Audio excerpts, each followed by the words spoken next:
action. New evidence has been released from the electronics manufacturer Stone Group Ltd.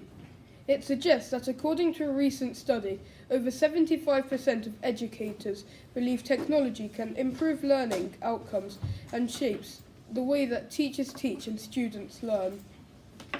I'm reporting here today from John Hampden Grammar School, where iPads have been a part of the school's life since 2013.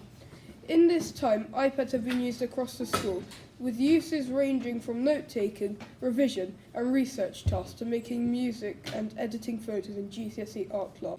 However, despite being one of the leading schools in the implementation of technology to the classroom, with every student being required to have an iPad, the school are now reconsidering the value of the project to see if it is still an efficient source of school funding.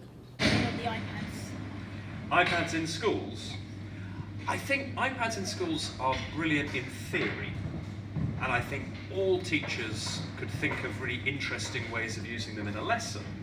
I think what I've found over the last couple of years here is that the theoretical benefits are probably better than the reality. The iPad is a fairly good teaching tool for non-computerised subjects. However, within my subject area, we don't tend to use iPads an awful lot. Yeah, and I would personally like to see all boys have Chromebooks. Yeah. Chromebooks tend to be slightly more flexible. They'll allow more rigorous subjects to actually be able to use them. Yeah. So, what's your opinion about the iPad? The use of iPads in the classroom with pupils, I find actually very useful.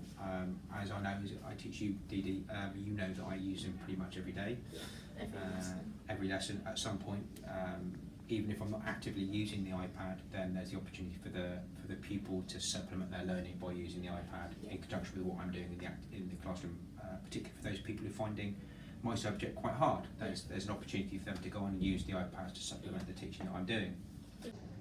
Well, the problem is with iPads is many people use them for obviously the reasons they need them for, i.e. internet or writing things down, but some people tend to misuse them and get drawn towards playing games or using misleading apps or watching videos. However, they do provide a great platform to find information and write things down and make presentations and things of that nature. I believe that it's alternatives which could develop our learning even more. For example, Chromebooks or laptops are much more fluid and they're very much easier to do schoolwork such as documents or PowerPoint, and typing is a lot easier. I think iPads have added a lot of value to my learning here at John Hampden. They've had quite a big impact across the whole school in a positive way, such as we do things a lot easier with homework and classwork. We use Google Classroom, Google Docs, and it just makes everything more accessible. It also makes everything more fun with things implemented like video projects and research tasks, which we memorise them better and we also get more out of it. For iPads. Having come from a school environment where iPads have been used for the past 5 years, I believe iPads have had a negative impact on my education and that of my peers. For example, I've seen a lot of times where people have been distracted by their iPads, whether that be online games, looking at sports, or a whole range of resources. The fact remains that even during my final year of secondary school, people were being distracted by their iPads when they should have been revising.